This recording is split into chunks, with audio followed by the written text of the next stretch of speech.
Welcome to Dark Sorcery. I'm Alfredo Martinez, and I have with me the one and only Ikela Morningstar. How's it going, Ikela? Going pretty good. How are you? Doing good. And welcome to another episode of DreamCatcherz. And so let's go ahead and just jump right into it. And Okay. one thing that I want to ask is, why do you think meditation is so important?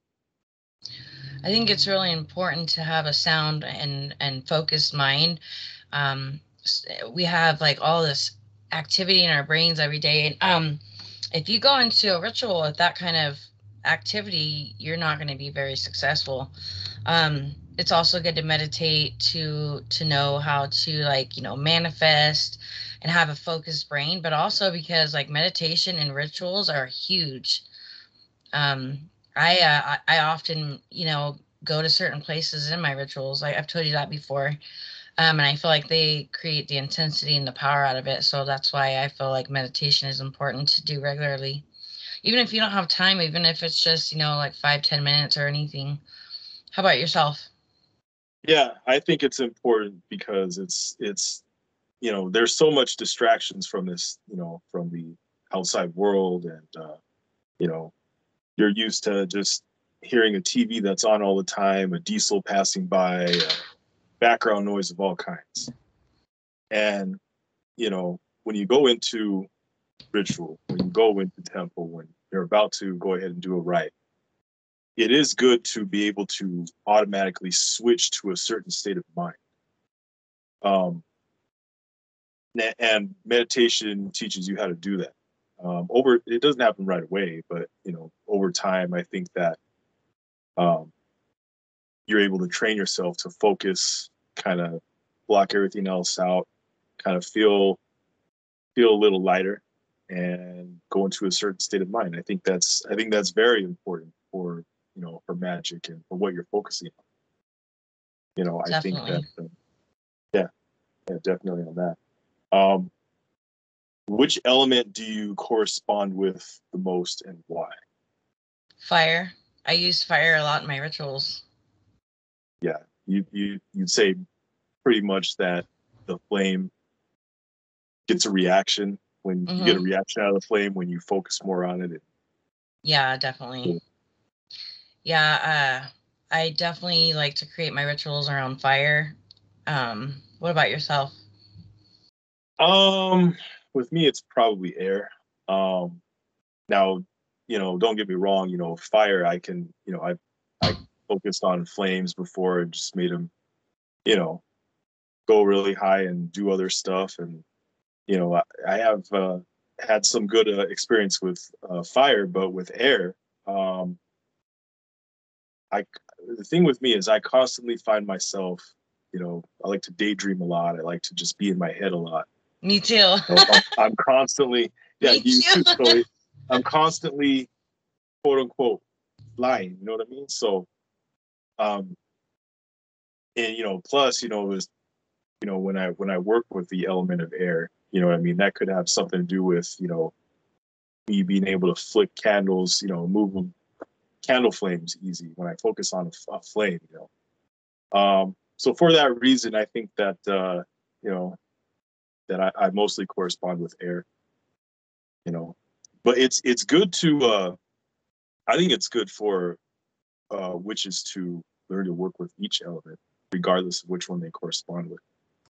I think it's good to take time to just experiment with each element individually and just master all of them. What do you think? Yeah, I really like water too. I live right by a river, and I sometimes go there and I will just do like a ritual by the river using the energy of the waves and stuff like that. That one I really like. Yeah, especially if you go camping or hiking, or you'll notice that the energy, in the woods and nature is very, very strong. Especially doing something like that in that setting. Mm-hmm. Now, this is something I've asked people before on the channel, but I just like to get people's take on it. Do you prefer high or low magic?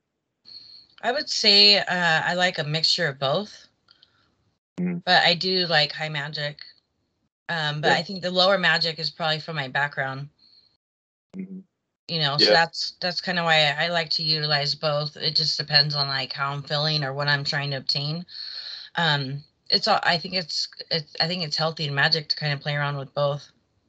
it is. It is. Me personally, I find myself doing more low magic, but at the same time, I think we need a mix of both. I think that Hmm. it's good to, it's good to have a strong foundation in low magic, but at the same time, be able to do high magic and kind of better yourself and, just as transform yourself for the better through Yeah. both Yeah, means. I can relate to lower magic in the sense that I'm like an intuitive practitioner.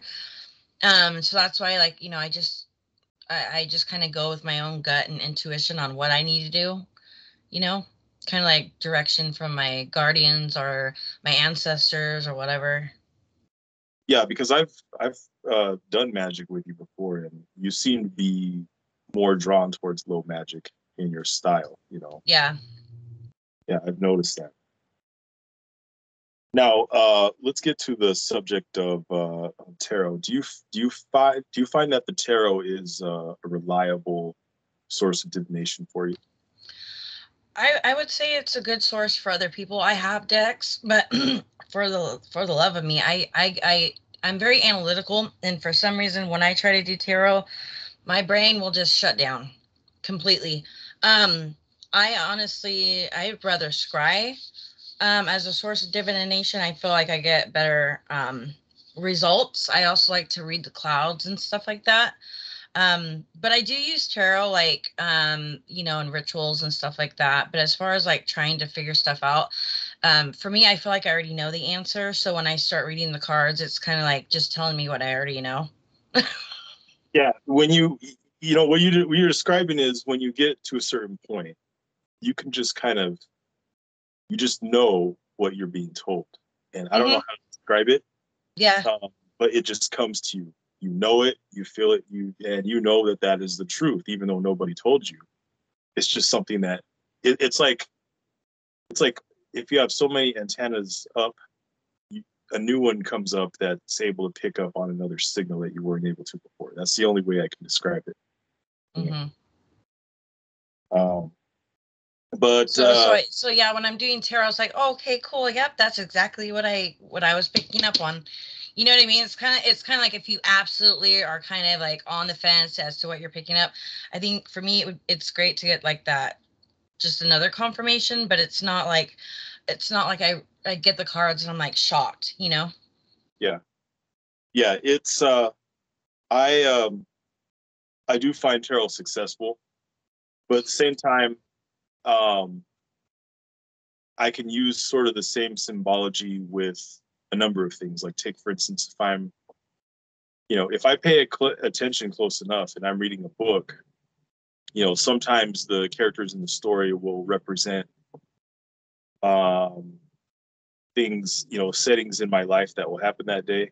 Each person symbolizes like that. Even something as simple as a Bible.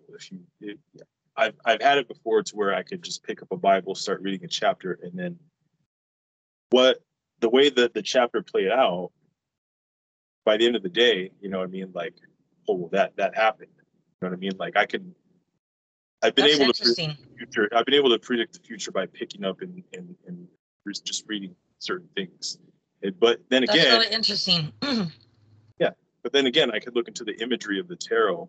You know what I mean? And kind of the way the spread comes out, it'll kind of put out the same way. But that's just the way. That's just the way that my divination skills work.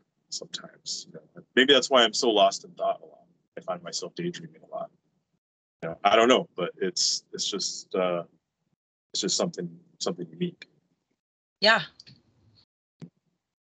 Now, before we get off the subject of, I just want to know what's your favorite tarot deck? I have. Um, my favorite deck, I don't know. I have a ton of them. I don't really have a favorite. Yeah, I like unique ones. I think I probably go like once a month and get a deck. What about you? yeah. Well, in a previous video, I had mentioned that my favorite deck is the Necronomicon Tarot, but I also like Dame Fortune's Wheel Tarot. I also like some of the early French tarot decks that were in circulation. I just I like the artwork, and I like looking at things from a different perspective, because I feel that every artist that's designed cards, I'm looking at the subconscious from their point of view. And I like doing that. That's why one reason I like looking at different decks is I'm looking at this situation from their point of view and from their point of view. You know what I mean? You'll still get gnosis. It's just getting a unique take on things. Yeah, I love the work that people do. I just got a Santa Muerte one deck. I like that one. But sometimes you do get a deck and you feel like you can't connect with it.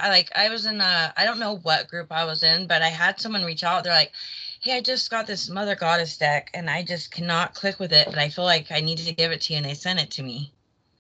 Yeah. So I don't know, it was interesting. Well, you may feel you have a better connection if a deck is given to you, or maybe you're just drawn to it. You know what I mean? Maybe you're just drawn to a certain kind. It can work either way. But some people use regular playing cards. Some people use different methods. I've seen some very unique ones on TikTok. I don't know I think they might be playing cards, but they're like Snuffleupagus and like these. Are you still there? Uh-oh.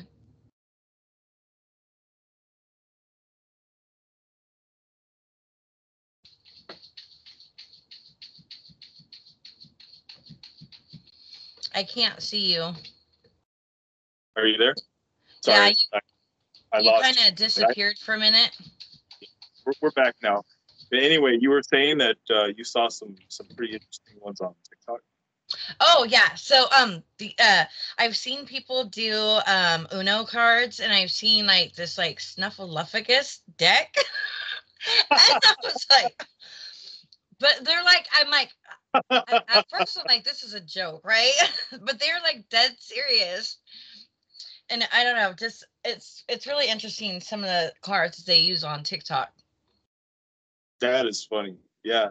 I mean, as amusing as it sounds, it's just as true for them as it is, your methods. It works just as well. Yeah, hold on one second. I gotta close my door. Yeah, go ahead. I think the cat might have let themselves in. But yeah, it's interesting what you see on TikTok. This opens up to a whole new world of things. Yeah. Do you ever use music in your practice at all? Yeah, most of the time. I usually like to listen to vampiric music when I'm cursing and sending some juju. But if I'm like trying to do something more positive and uplifting or something, I'll listen to something else. I might listen to drumming or it really just depends. But the music really helps me get into that zone of where I need to be. Yeah. What about yourself? I think it depends on the person. Most of the time I don't use music, but I notice that, if I'm contacting a Loa or doing any kind of magic in that area, I'll have some tribal drumming go on in the background. And I've noticed that certain spirits are responsive to certain types of music. If you're working with any of the magic like I had just described, tribal drumming, they tend to like that. And then when I'm done with the rite, I'll usually just let it play for another 20, 30 minutes, while they enjoy their offerings or, whatever. But that's about as far as, music goes with me. I do like dark ambient music sometimes. Yeah. Get into the state of mind. Yeah, I can't really, I struggle, like, because if I don't have music, I'm hearing a car out here. I might hear my kids. The dog might bark. I just can't. It's just too quiet for me. I just can't get into the mode. I just can't do it. Now, we had touched last week a little bit on your demon guardian. And is there any stories that you have off the top of your head that you just throw out there based on that? Yeah, I mean, when I first met them, I was meditating. At the time, I was kind of practicing with like guided meditations, like kind of like hypnosis, like Yeah. where you really get like out there. And I really thought it was interesting. I actually had a couple experiences, but I remember when the one guardian demon, he said his name, and at first he kind of scared me because he has a really, really deep, scary voice, and his name is kind of creepy too. Yeah. But after that, I just kept trying to connect with him, and he's been with me ever since. So. Mm-hmm. Okay. And I had heard you briefly mention the rake one time in one of our conversations. And can you go ahead and speak a little bit on that? Yeah. So my daughter was sleeping with me for a long time, and there was a couple nights where they woke up and they're like screaming and crying and pointing behind me, saying, "Mom, they're trying to take you. They're trying to take you." And I kind of just brushed it off, and I kind of like didn't even want to look, and just told them to go back to sleep. And then one night I saw a figure come to my bed, and it said, "I'm gonna take you home," like real creepy. And I was like, "No, the fuck, you're not taking me home." And the next day I told my kid about it because, we had a lot of spiritual experiences together. So I said, "Hey, you go in the other room. I'm going to be here. I'm going to draw what I saw and you draw what you saw." And we came back together. We did this exact same thing. And they said, "Mom, that's a rake." And I was like, "What the heck is a rake?" So I looked it up. It is an urban legend. But because of this experience, I truly believe that all urban legends are legit. Mm-hmm. I really do. I never thought that until I experienced it. Yeah. And then then the rake, I had told my brother about it, and he, at the time, he was in Arizona, and he actually got visited by the rake again too. But since all that, I haven't been tormented by the rake anymore. But I just thought maybe because I told him to fuck off. I don't know. Yeah, I have heard of the rake, but it reminds me a little bit of how Native Americans and skinwalkers. Mm-hmm. I mean, I have a cousin who is Native American, and I was talking to him about, I had mentioned skinwalkers driving with him one night, and he says, "Don't even talk about it. Like, we don't even talk about that." I guess they think that it might just, bring them near, just mentioning them. Well, I had briefly mentioned it, and then not too long after that, something like just came out of the side of the road into the middle of the road right in front of me. Wow. It's like I should have hit this thing, but I didn't, and I didn't know how to describe it. Didn't look human, but it was just something that would, be intimidating at first to look at. Right after I saw that, I don't know what that was, if it had anything to do with that, but that reminds me of how some Native Americans don't even mention certain creatures like that. And I do think there is some truth to every urban legend. It started somewhere. So we might need to be careful tonight. We're talking about it. We'll be all good. Yeah, we're putting this on YouTube. It's the whole world's gonna know this shit. No, I'm just kidding. If he's coming after us, he's coming after all of you too. Oh. I'm just kidding. Everything's gonna be all good. Everything's gonna be fine. But yeah. All right. Well, it looks like. What's that? It's not gonna hurt you. Just tell him to fuck off. Just tell him to. Yeah, everybody, just tell him to fuck off. Wise words from Ikela. So. All right. Well, looks like we'll go ahead and call that a day today. Thank you for coming by, and everybody who's watching, go ahead and like and subscribe to Dark Sorcery.